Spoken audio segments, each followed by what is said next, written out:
আসসালামু আলাইকুম। জাতীয় বিশ্ববিদ্যালয়ের অনার্স ফার্স্ট ইয়ারের নন মেজর ফিজিক্স 1 সাবজেক্টের চ্যাপ্টার 2 কাজ, ক্ষমতা ও শক্তি অধ্যায়ের একটি মোস্ট ইম্পর্টেন্ট সূত্রের প্রতিপাদন আমরা আজকে শিখব। প্রশ্নে দেওয়া আছে, স্প্রিং বল দ্বারা সম্পাদিত কাজের রাশিমালা প্রতিপাদন করো। এক্ষেত্রে আমাদের প্রথমে কাজ সম্পর্কে জানতে হবে। আমরা জানি কাজকে প্রকাশ করা হয় ডাব্লিউ দ্বারা।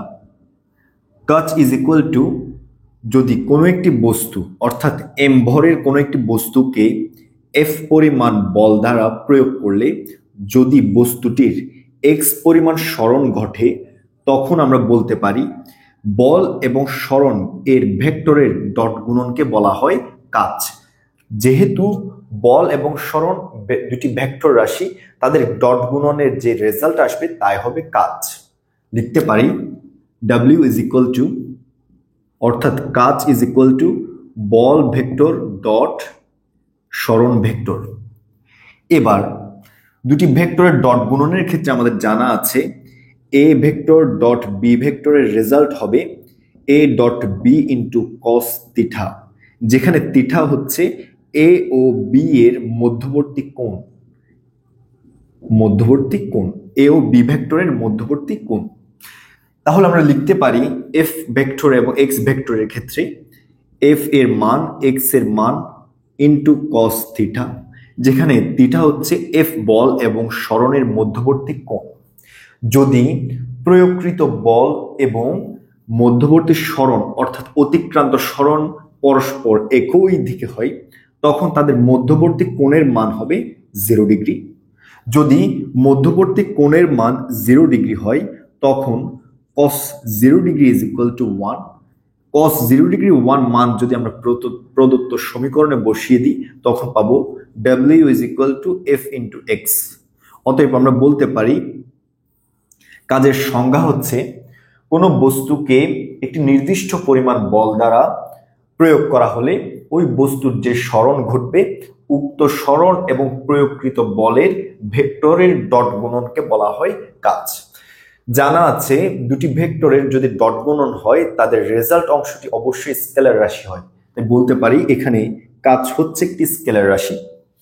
এ পর্যায়ে সেকেন্ড যে সংজ্ঞাটা আমরা বলতে পারি কাজের ক্ষেত্রে, তা হচ্ছে প্রয়োগকৃত বল এবং সরণের উপাংশকে, এটা আসবে এখান থেকে, প্রয়োগকৃত বল এবং সরণের উপাংশকে বলা হয় কাজ। এছাড়াও যদি প্রয়োগকৃত বল এবং সরণ একই দিকে হয়, এক্ষেত্রে সংজ্ঞা হবে কোনো বস্তুর উপর প্রয়োগকৃত বল এবং তাদের মধ্যবর্তী যে সরণ ঘটবে তাদের গুণফলকে বলা হবে কাজ। আশা করি কাজের কনসেপ্টটি মোটামুটি সবার কাছে ক্লিয়ার। এবার আমরা চলে যাব আমাদের মূল পড়ায়। এখানে বলা হয়েছে স্প্রিং বল দ্বারা, যেহেতু স্প্রিং এর কথা বলা হয়েছে তাই আমরা একটি স্প্রিং ধরি। এটি একটু হচ্ছে স্প্রিং যা স্বাভাবিক অবস্থায় আছে। এখন এই স্প্রিং এর এই প্রান্তে অর্থাৎ নিচের প্রান্তে এম ভরের একটি বস্তুকে আমরা ঝুলিয়ে দিলাম। যেহেতু বস্তুটির একটি ভর আছে, নিচে হচ্ছে পৃথিবী, অবশ্যই এই বস্তুকে পৃথিবী নিজের দিকে টেনে নিবে। এই যে কোনো বস্তু যখন ঝুলিয়ে দিলাম, বস্তুটি পৃথিবীর দিকে চলে আসতে চাচ্ছে, এই ঘটনাকে বলা হয় অভিকর্ষ। বলতে পারি বস্তুটি অভিকর্ষ বলের প্রভাবে নিচের দিকে নেমে আসবে। এখন বস্তুটি কোথায় আটকানো আছে? স্প্রিং আটকানো আছে। এখন বস্তুটি যদি নিচের দিকে নামতে থাকে, তখন স্প্রিংটিকে প্রসারিত করবে, তখন তার রূপান্তরিত অবস্থা আসবে এই ধরনের। স্প্রিংটি প্রসারিত হওয়ার পর এই জায়গায় আসলো। এখানে বলতে পারি কোনো একটি স্প্রিং এর মধ্যে এম ভরের একটি বস্তু আটকানো হলে বস্তুটি প্রসারিত হবে। কেন প্রসারিত হবে? কারণ বস্তুটিকে পৃথিবী তার অভিকর্ষ বলের কারণে নিচের দিকে টেনে নিবে। এছাড়াও যদি আমরা এখানে কোনো বস্তু না আটকিয়ে এভাবে বলতাম যে এখানে একটা বল প্রয়োগ করা হয়েছে, কিভাবে? বাইরে থেকে বল প্রয়োগ করা হয়েছে, তাহলে আমরা এই ঘটনাটা এভাবেও ব্যাখ্যা করতে পারি। ধরে নিলাম এটি একটি স্প্রিং, এই অংশে অর্থাৎ এই জায়গায় আমি হাত দিয়ে স্প্রিংটাকে টেনে ধরছি, এক্ষেত্রেও সেটা বাহ্যিক বল প্রয়োগ হয়, কিন্তু আমাদের বোঝার সুবিধার্থে আমরা এখানে একটি বস্তু দিয়ে দেখালাম যে একটি বস্তু ঝুলিয়ে দিলে স্প্রিংটি প্রসারিত হবে। তাহলে এখানে বলতে পারি বাইরের যে বস্তুটি আমরা এখানে আটকিয়ে দিয়েছি এটি ওয়ান কাইন্ডস অফ বাহ্যিক বল বোঝায়, অর্থাৎ এখানে এই বস্তুর প্রভাবে বাহ্যিক বল কাজ করবে, বাহ্যিক বল কাজ করবে। বস্তু না ঝুলিয়ে আমরা এখানে হাত দিয়ে টেনে অথবা অন্য কোনো বস্তুর সাহায্যে স্প্রিংটাকে টেনেও বাহ্যিক বল প্রয়োগ করতে পারতাম। এখন আমরা যে উদাহরণটি নিয়েছি এখানে একটি ভর ঝুলিয়ে দিয়েছি, এই ভর পৃথিবী নিজের দিকে টেনে নিচ্ছে, ফলে স্প্রিংটি প্রসারিত হচ্ছে। এই স্প্রিং প্রসারিত হওয়ার ফলে অর্থাৎ বস্তুটিকে যে পৃথিবীর দিকে টেনে নিচ্ছে এটি হচ্ছে বস্তুর ওজন, এই বস্তুর ওজনটি কাজ করছে বাহ্যিক বল হিসাবে। তাহলে বলতে পারি, এই অংশের আমাদের দরকার নেই, তাহলে আমরা বলতে পারি এই বস্তুটি নিচের দিকে যে আসছে, নিচের দিকে যে বল কাজ করছে তা হচ্ছে এফ, অর্থাৎ এফ হচ্ছে বাহ্যিক বল, বাহ্যিক বল অর্থাৎ বাইরের বল। এখন আরেকটা জিনিস আমরা একটু ডিফাইন করি। প্রথমে যখন আমরা ভর ঝোলানোর আগের অবস্থা স্প্রিংটি স্বাভাবিক অবস্থায় ছিল এই, অর্থাৎ এটি তার সাম্য অবস্থা।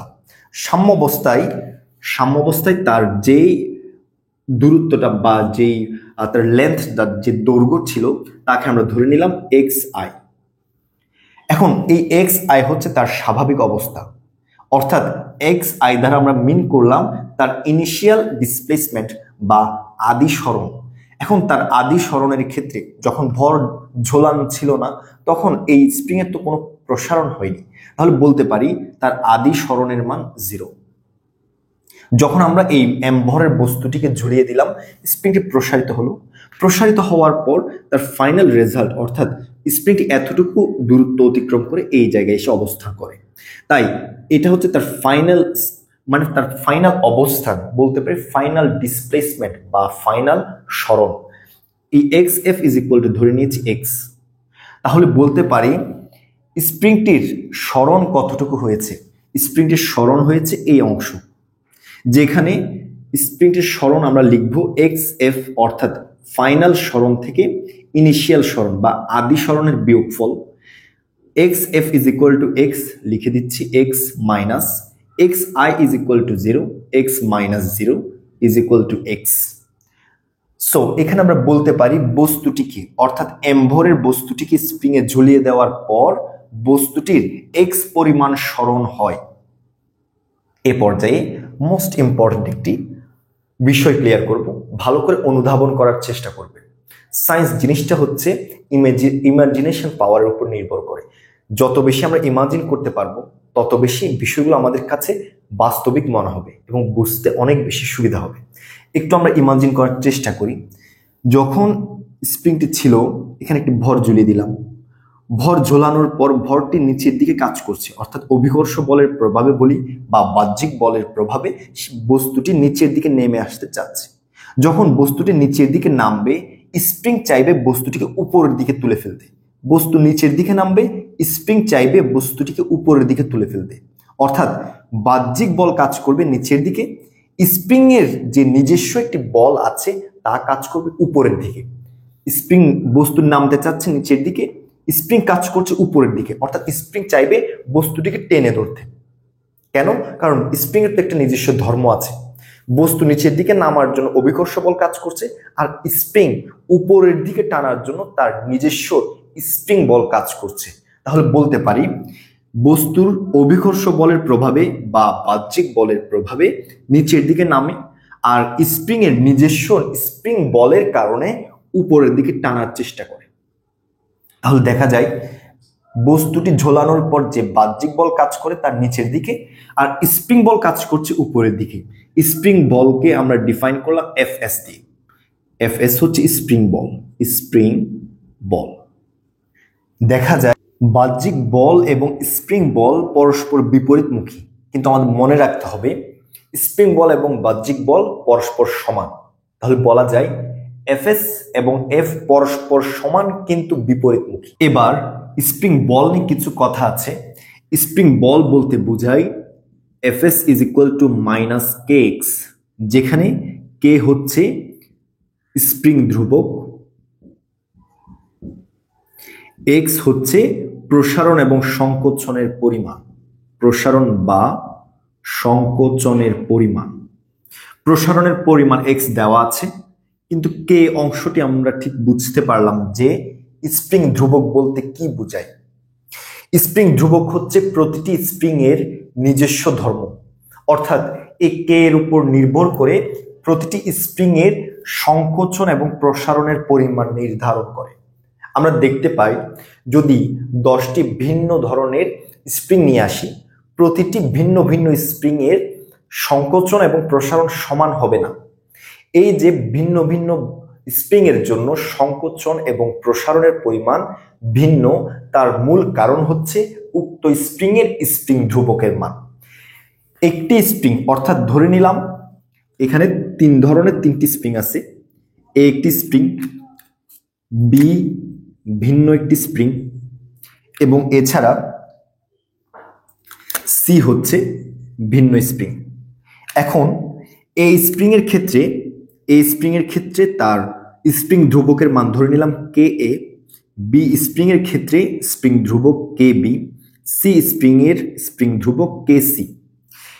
এই স্প্রিং এর জন্য কে এর মান ফিক্সড, বি স্প্রিং এর জন্য কে বি অর্থাৎ বি স্প্রিং এর স্প্রিং ধ্রুবক ফিক্সড বা কনস্ট্যান্ট, সি স্প্রিং এর জন্য এর স্প্রিং ধ্রুবকের মান ফিক্সড বা কনস্ট্যান্ট। কিন্তু এই স্প্রিং জাতীয়, অর্থাৎ এই স্প্রিং এর ভিন্ন স্প্রিং এর সাথে অর্থাৎ কে এ এবং কে বি পরস্পর সমান নাও হতে পারে। অনুরূপভাবে কে বি এবং কে সি পরস্পর সমান নাও হতে পারে। অনুরূপভাবে কে এ এবং কে সি পরস্পর সমান নাও হতে পারে। অর্থাৎ মূল কথা হচ্ছে একটি স্প্রিং এর জন্য স্প্রিং ধ্রুবকের মান কনস্ট্যান্ট, অর্থাৎ এই স্প্রিং এর জন্য স্প্রিং ধ্রুবক কে হচ্ছে ফিক্সড, কিন্তু ভিন্ন একটি যদি স্প্রিং নিয়ে আসা হয় ওই স্প্রিং এর জন্য ভিন্ন আরেকটি স্প্রিং ধ্রুবক থাকবে যা ওই স্প্রিং এর জন্য ফিক্সড। তাহলে বলতে পারি ভিন্ন ভিন্ন স্প্রিং এর জন্য স্প্রিং ধ্রুবকের মানও ভিন্ন ভিন্ন হয়, কিন্তু একটি স্প্রিং এর জন্য তার স্প্রিং ধ্রুবকের মান সবসময় কনস্ট্যান্ট। এবার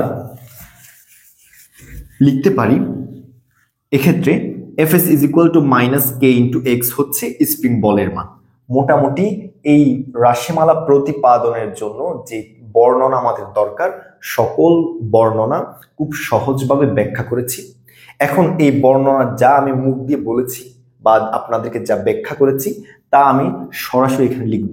সো মনে রাখবো বর্ণনা মুখস্থ করার কিছু নেই, মূল ব্যাপারটা বুঝে নিব, এই ব্যাপারটি আমার নিজের মতো করে সাজিয়ে লিখব, ফলে বর্ণনার আমাদের মুখস্থ করতে হবে না।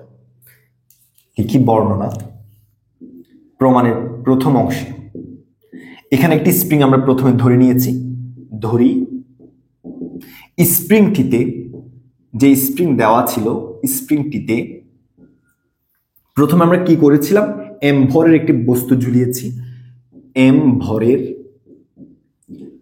বস্তু আটকানো হলে, এখানে এই অংশে যদি এম ভরের একটি বস্তু আটকানো হয়, আটকানো হলে স্প্রিংটির একটি প্রসারণ ঘটে। কি পরিমাণ? আদি অবস্থান এক্স আই থেকে এক্স এফ পর্যন্ত হলে স্প্রিংটি আদি অবস্থান x i is equal to 0 থেকে x f is equal two তার শেষ অবস্থান, এক্স এফ হচ্ছে তার শেষ অবস্থান x f is equal to x পরিমাণ কি হয়? প্রসারিত হয়। আবার বলি, স্প্রিংটিতে এম ভরের বস্তু আটকানো হলে স্প্রিংটি আদি অবস্থান এক্স আই থেকে শেষ অবস্থান এক্স এফ এ পৌঁছে যায় বা প্রসারিত হয়। সুতরাং প্রসারণের পরিমাণ অর্থাৎ প্রসারণ ইজ ইকুয়াল টু হবে শেষ অবস্থান থেকে আদি অবস্থান মাইনাস, অর্থাৎ x F minus x I, বা এক্স এফ এর পরিমাণ হচ্ছে x, x i is equal to 0 is equal to x. যে প্রসারণটা ঘটেছে তাকে আমরা চাইলে কি বলতে পারি? সরণও বলতে পারি। তাহলে লিখবো প্রসারণ অংশকে চাইলে আমরা সরণও লিখতে পারি। সরণ। তাহলে বলা যায় আদি অবস্থান x i is equal to 0 থেকে শেষ অবস্থান x f is equal to x পরিমাণ কি হয়, প্রসারিত হয়। X f is equal to x পরিমাণ প্রসারিত হয়, যেখানে প্রসারণ is equal to x F minus x I, x f is equal to x minus 0, x minus 0 is equal to x. যেই প্রসারণ ঘটেছে তাকে আমরা চাইলে সরণও বলতে পারি। তাহলে বলা যায় এম ভরের বস্তুটি ঝোলানোর পর এক্স পরিমাণ সরণ ঘটে। এবার এই বস্তুটি স্প্রিং এ ঝোলানোর পর তার একটি বাহ্যিক বল সৃষ্টি হয়। বাহ্যিক বল ঠিক বিপরীত দিকে একটি স্প্রিং বল সৃষ্টি হয়। তাহলে লিখব এবং সুতরাং স্প্রিংটি এই স্প্রিং বল কাজ করবে কার উপর, বস্তুর উপর। স্প্রিংটি বস্তু বলা যায়, আগে ব্যাখ্যা করেছি, বা বাহ্যিক বল বলবো। স্প্রিংটি বস্তু বা বাহ্যিক বলের উপর প্রযুক্ত spring ball Fs is equal to minus kx। এতটুকু অংশ আমরা লিখলাম Fx is equal to minus kx, যেখানে থার্ড ব্র্যাকেটের মধ্যে লিখব যেখানে k is equal to spring ধ্রুবক। এর পরের অংশে লিখব স্প্রিং বল, অর্থাৎ এখানে যে স্প্রিং বলটি কাজ করেছে তা বাহ্যিক বলের সমান কিন্তু বিপরীতমুখী। এই কথাটি আমরা লিখে দিব, কিন্তু আবার স্প্রিং বল Fs বাহ্যিক বল F এর সমান কিন্তু বিপরীতমুখী।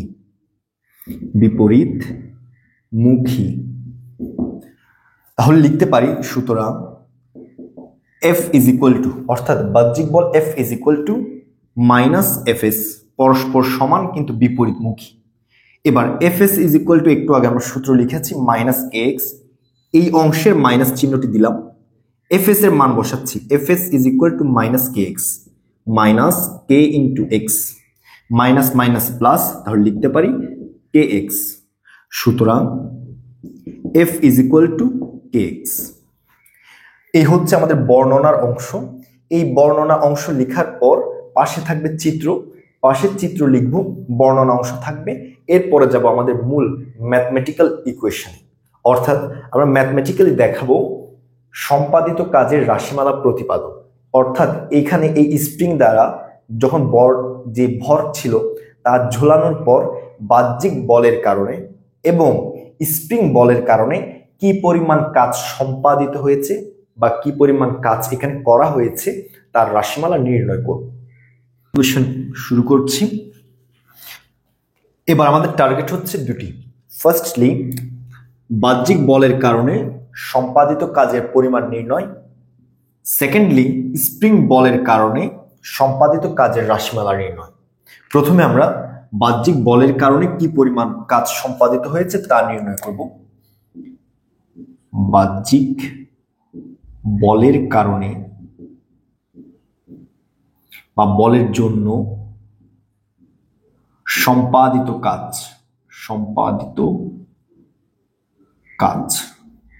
W is equal to, আমরা জানি, এই জায়গাটি খুব ভালোভাবে খেয়াল করব, আমরা জানি W is equal to F into X, অর্থাৎ প্রয়োগকৃত বল ইন্টু সরণ। কিন্তু এক্ষেত্রে F into X দ্বারা বাহ্যিক বল F এর কারণে কি পরিমাণ কাজ সম্পাদিত হয়েছে তা ডিফাইন করে না। এর পিছনে রিজন হচ্ছে এখানে F প্রয়োগকৃত বল বা বাহ্যিক বল, এতটুকু ঠিক আছে, কিন্তু সরণের এই জায়গায় এসে একটু কনফিউশনের সৃষ্টি হয়। সরণ বলতে কোনো একটি বস্তুকে যে অবস্থান থেকে বল প্রয়োগ করব উক্ত অবস্থান থেকে তার পরিবর্তিত যে অবস্থানটি থাকবে তার পরিমাণ নির্দেশ করে। এবং এক্ষেত্রে আরো একটি জিনিস আমাদের মনে রাখা গুরুত্বপূর্ণ, তা হচ্ছে এখানে এই বলের পরিমাণ সবসময় কিন্তু ফিক্সড। অর্থাৎ আমি যদি 10 নিউটন বলে বস্তুটির উপর বল প্রয়োগ করি 5 সেকেন্ড ধরে, তখন এই বস্তুর যে সরণ হবে এক্ষেত্রে আমরা লিখতে পারবো W is equal to F into X, অর্থাৎ এম্বরের বস্তুর উপর 10 নিউটন বল 5 সেকেন্ড ধরে সম্পাদিত হলে বা প্রয়োগ হলে তখন যে সরণ ঘটবে উক্ত ক্ষেত্রে আমরা বসাতে পারবো W = F × X। কিন্তু এক্ষেত্রে প্রয়োগকৃত বল যদি এমন হয় যে প্রথম 2 সেকেন্ড অর্থাৎ প্রথম 2 সেকেন্ড 10 নিউটন বল প্রয়োগ করা হয়েছে, পরবর্তী 2 সেকেন্ড 15 নিউটন বল প্রয়োগ করা হয়েছে, এর পরবর্তী 1 সেকেন্ড 20 নিউটন বল প্রয়োগ করা হয়েছে, এক্ষেত্রে কিন্তু সব সময় প্রয়োগকৃত বলের মান সমান ছিল না। তখন আমাদের কি করতে হবে, যদি এভাবে ভিন্ন ভিন্ন বল প্রয়োগ হয় এক্ষেত্রে আমাদের সহায়তা নিতে হবে, অর্থাৎ W এর মান নির্ণয়ের ক্ষেত্রে সহায়তা নিতে হবে ইন্টিগ্রেশন বা যোগজীকরণে। সেম ফ্যাক্ট এখানেও হয়, যখন আমরা ভরটিকে ঝুলিয়ে দিব তখন এই বস্তুটির অভিকর্ষ বল সোজা নিচের দিকে কাজ করবে। যতই বস্তুটি নিচের দিকে যেতে থাকবে ততই বস্তুর বেগের পরিমাণ বাড়তে থাকবে। যতই বেগের পরিমাণ বাড়বে এক্ষেত্রে আমরা বলতে পারি প্রথম ক্ষেত্রে বস্তুটি যখন নিচের দিকে নামতে থাকবে স্প্রিংটি উপরের দিকে টানবে, কিন্তু অভিকর্ষ বলের কারণে এই বস্তুর বেগের পরিমাণ একটু বৃদ্ধি পাবে, ফলে এক্ষেত্রে বাহ্যিক বল বেশি হবে। যখন আরেকটু নিচে আসবে তখন স্প্রিং আরো বেশি বলে উপরের দিকে টেনে ধরবে, ফলে বস্তুর বাহ্যিক বলের পরিমাণ কমবে। এভাবে বাহ্যিক বলের পরিমাণ কমতে কমতে এই অবস্থানে আসার পর বস্তুর বাহ্যিক বলের পরিমাণ হবে একদম শূন্য, অর্থাৎ তখন স্প্রিং তাকে উল্টো উপরের দিকে টানা শুরু করবে। সো এই জায়গায় আমরা এই জিনিসটা ক্লিয়ার করতে পেরেছি যে বস্তুটি এই স্প্রিং এর উপর সব সময় সমান পরিমাণ বাহ্যিক বল প্রয়োগ করে না। এই বাহ্যিক বল নির্ভর করে বস্তুটির অবস্থানের পরিবর্তনের উপর। এখানে বস্তুটির আদি অবস্থান ছিল xi, শেষ অবস্থান ছিল xf। এখানে প্রতি অবস্থান পরিবর্তনের জন্য বাহ্যিক বলের পরিমাণও পরিবর্তিত হয়। তাই বলতে পারি পরিবর্তনশীল বলের ক্ষেত্রে যদি কোনো ইকুয়েশন নির্ণয় করতে চাই আমাদের ইন্টিগ্রেশনের সহায়তা নিতে হবে। এই কনসেপ্ট শুধুমাত্র এই প্রতিপাদনের ক্ষেত্রে নয়, প্রতিটি প্রতিপাদনের ক্ষেত্রে আমরা মনে রাখবো পরিবর্তনশীল কোনো অবস্থার ক্ষেত্রে যদি কোনো ইকুয়েশন সলভ করতে হয় আমাদের ইন্টিগ্রেশনের সহায়তা নিতে হবে বা যোগজীকরণের সহায়তা নিতে হবে।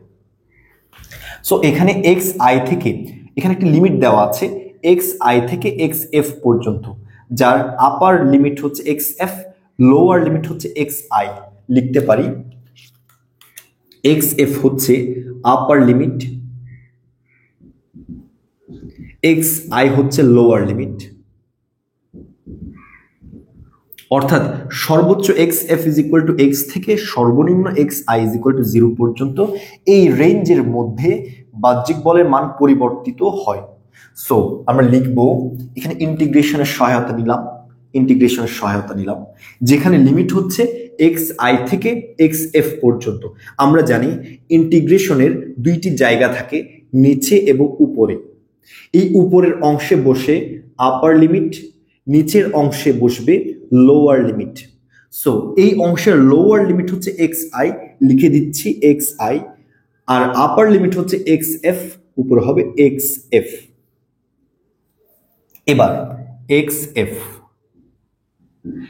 এবার আসি ইন্টিগ্রেশন অফ xi থেকে xf পর্যন্ত।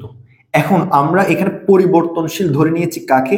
সরণকে, অর্থাৎ সরণের উপর ভিত্তি করে f এর মান পরিবর্তিত হচ্ছে। ইতিমধ্যে আমরা ফাংশনে অর্থাৎ ক্যালকুলাস অধ্যায়ে পড়েছি যে দুটি চলক যদি একই সাথে কাজ করে তার মধ্যে একটি থাকে স্বাধীন চলক, অন্যটি অধীন চলক।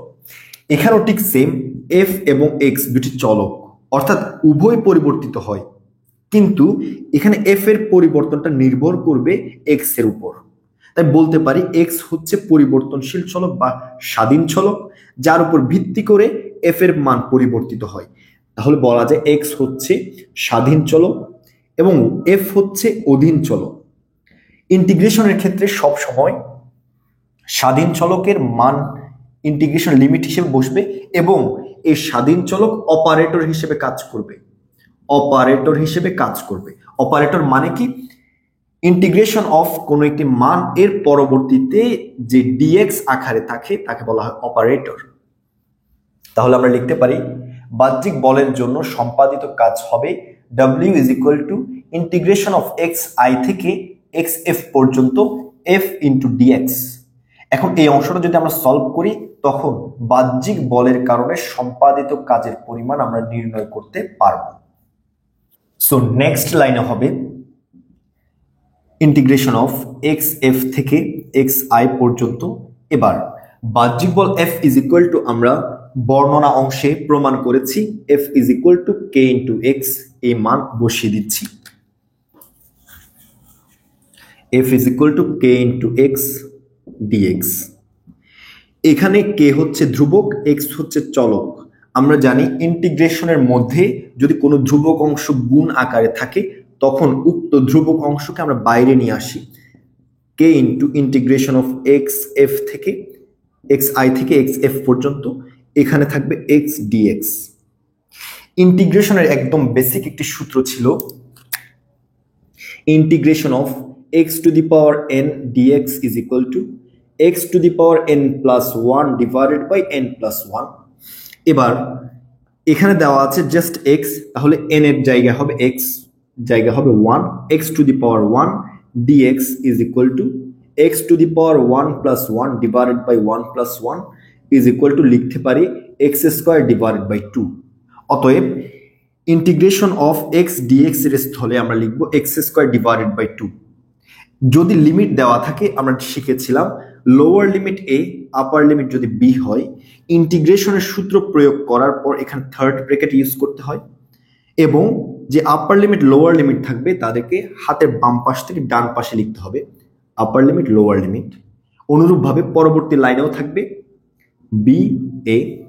এর পরের লাইনে আমাদের কাজ করতে হয় আপার লিমিটের মান চলকের স্থলে বসবে এবং যে রাশিটি পাবে উক্ত রাশি থেকে বিয়োগ করতে হবে লোয়ার লিমিট চলকের স্থলে বসিয়ে।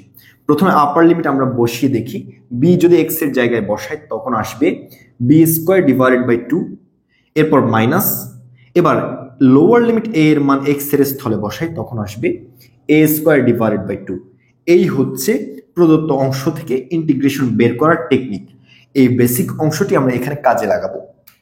নিয়ম মতো লিখতে পারি K into integration of lower limit x i থেকে এক্স এফ পর্যন্ত অর্থাৎ এ থেকে বি পর্যন্ত x to the power one dx. এখানে লিখবো x to the power one plus one divide by one plus one. একসাথে আমরা লিখতে পারি x square divided by two. আমরা সরাসরি লিখে দিচ্ছি x square divided by two, third bracket two, third bracket lower limit upper limit. Lower limit হচ্ছে এখানে x i, upper limit x F. এর পরবর্তীতে বাকি অংশ আমরা এখানে করব। এবার পরের স্টেপে ছিল আপার লিমিটের মান চলকের স্থলে বসাবো মাইনাস লোয়ার লিমিটের মান চলকের স্থলে বসাবো। তার আগে একটু কাজ করি। এখানে যে হাফ দেখতে পাচ্ছি তা হচ্ছে ধ্রুবক। উক্ত হাফ অংশকে যদি আমরা বাইরে নিয়ে আসি তখন পাবো ইজ ইকুয়াল টু হাফ বাইরে নিয়ে আসলে half into K, third bracket, অবশিষ্ট থাকবে x square upper limit x f lower limit x I.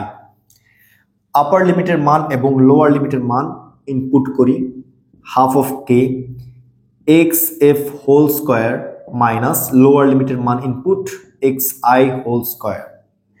X f এবং এক্স আই এর মানসমূহ আমরা বর্ণনাতে উল্লেখ করেছি x i is equal to zero, x f is equal to x, half into K x f is equal to x বসাই x square minus x i is equal to zero is equal to zero square, half into K into অবশিষ্ট থাকবে x square. সুতরাং বলতে পারি বাহ্যিক বলের জন্য সম্পাদিত কাজ হচ্ছে W is equal to half into K x square. আমাদের ফার্স্ট যে কাজটি ছিল তা আমরা করলাম যে বাহ্যিক বলের জন্য সম্পাদিত কাজের পরিমাণ নির্ণয় করা। সেকেন্ড কাজ হচ্ছে স্প্রিং বলের জন্য, নাম্বার টু, স্প্রিং বলের জন্য সম্পাদিত কাজের মান আমরা নির্ণয় করব। তাহলে লিখে রাখি বাহ্যিক বলের জন্য যে সম্পাদিত কাজ আমরা পেয়েছি তা হচ্ছে W is equal to half into K x square. আশা করি এই অংশের মধ্যে কোনো সমস্যা থাকার কথা নয়।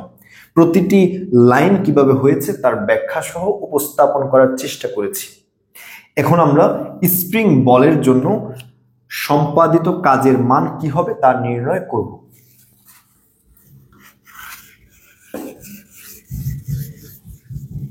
এবার লিখতে পারি স্প্রিং বলের জন্য বস্তুর উপর, এই বস্তুটির উপর বলতে পারি, অথবা ডিরেক্ট বা সম্পাদিত কাজ জন্য সম্পাদিত কাজ। যেহেতু বাহ্যিক বলের অংশকে আমরা ডাব্লিউ দ্বারা প্রকাশ করেছি, তাই স্প্রিং বলের অংশকে প্রকাশ করব W1 দিয়ে। ইজ ইকুয়াল টু, কাজ is equal two F into x, আমরা একটু আগে পড়ে এসেছি। যেহেতু এখানে W1 এ বলের মানকে, স্প্রিং বলকে আমরা Fs দ্বারা প্রকাশ করি, তাই লিখবো Fs। এখন যেহেতু এই অংশ একটি নির্দিষ্ট লিমিটের সাপেক্ষে কাজ করে, তাই এখানেও আমাদের ইন্টিগ্রেশন ব্যবহার করতে হবে, যা W নির্ণয়ের ক্ষেত্রে আমরা খুব ভালোভাবে ব্যাখ্যা করেছি। তাই এখানে সরাসরি লিখে দিচ্ছি ইন্টিগ্রেশন অফ সরণ, বা যে অংশটি সরণ হয়েছে তা অপারেটর হিসেবে কাজ করবে dx, আপার limit lower limit, upper limit xf, lower limit xi, বসিয়ে দিচ্ছি xf xi। এবার মান বসিয়ে পাই xi xf fs into dx। আমরা জানি fs is equal to minus K into x, minus K into x dx। দেখতে পাচ্ছি এখানে x হচ্ছে চলক, মাইনাস কে হচ্ছে ধ্রুবক। মাইনাস কে অংশকে বাইরে নিয়ে আসি, অর্থাৎ ইন্টিগ্রেশনের বাইরে নিয়ে আসি, থাকবে xf xi x dx। দেখতে পাই এই অংশে পুনরায় এখানে যে কাজটি আমরা করেছিলাম এই মোতাবেক কাজ হবে। আমরা সরাসরি করে দিচ্ছি ইজ ইকুয়াল টু মাইনাস কে থাকলো, মাইনাস কে, সূত্র বসিয়ে পাই, অর্থাৎ এই জায়গার ফর্মুলাটা প্রয়োগ করব। এক্স এর উপর পাওয়ার যেহেতু 1 আছে, তাই হয়ে যাবে x square divided by 2, upper limit lower limit xf xi, half ধ্রুবককে বাইরে নিয়ে আসি, মাইনাস হাফ ইন্টু কে। এবার অবশিষ্ট থাকবে x square xf xi minus half K into xf এর মান x এর জায়গায় ইনপুট করি, অর্থাৎ upper limit xf square minus lower limit input করি xi স্কোয়ার, এটি হবে স্কোয়ার। xf এবং xi এর মান বসিয়ে পাই minus half into K into xf is equal to x square minus xi is equal to 0 square is equal to minus half of K into x square. সুতরাং বলতে পারি W1 is equal to minus half into K x square. এখন আপনাদের মনে প্রশ্ন আসতে পারে যে এখানে মাইনাস এই মানটি কেন এসেছে। খুব সহজ, আমরা প্রথমে এই অংশটি ব্যাখ্যা করেছি। যখন বস্তু ঝোলানোর পর বা বাহ্যিক কোনো বল প্রয়োগ করা হয়, এক্ষেত্রে বস্তুটি যখন নিচের দিকে নামতে চেষ্টা করে, স্প্রিং বল উপরের দিকে টেনে ধরে, অর্থাৎ স্প্রিং বল কাজ করছে উপরের দিকে, বাহ্যিক বল কাজ করছে নিচের দিকে, তখন তাদের বলের মান হবে বিপরীত। যদি আমরা বাহ্যিক বলের প্রয়োগকে ধনাত্মক অংশ ধরে নিই, স্প্রিং বলের অংশটি আসবে ঋণাত্মক। এক্ষেত্রে বলতে পারি বাহ্যিক বলের জন্য যে কাজ হয় তার মান আসবে ধনাত্মক, অর্থাৎ half into K x square. Same ভাবে যখন আমরা স্প্রিং বলের জন্য করব, যেহেতু বাহ্যিক বলের বিপরীত দিকে কাজ করে, তাই স্প্রিং বলের জন্য সম্পাদিত কাজের মান আসবে ঋণাত্মক। সো স্প্রিং বল দ্বারা সম্পাদিত কাজের রাশিমালা আমাদের প্রতিপাদন করা হয়েছে। এরপর আমরা লিখতে পারি যে স্প্রিং বল দ্বারা যে কৃত কাজ হয় তা সবসময় ঋণাত্মক হবে, বা বাহ্যিক বল দ্বারা কৃত কাজের বিপরীত হবে। এই অংশটি আমরা লিখে দিতে পারি, অর্থাৎ এখানে আমরা লিখব বাহ্যিক বল দ্বারা কৃত কাজ বা সম্পাদিত কাজ স্প্রিং বল দ্বারা সম্পাদিত কাজের বিপরীত হবে, যেহেতু তাদের দিক এখানে বিপরীতভাবে কাজ করে। অতএব স্প্রিং বল দ্বারা সম্পাদিত কাজের রাশিমালাটি প্রতিপাদিত হলো। এতটুকু লিখলে আমাদের রাশিমালাটি প্রতিপাদন হবে। মোস্ট ইম্পর্টেন্ট একটি সূত্রের প্রমাণ। আশা করি ভালোভাবে প্র্যাকটিস করবেন। ফর অল ম্যাথ পয়েন্টের সাথেই থাকুন। আসসালামু আলাইকুম।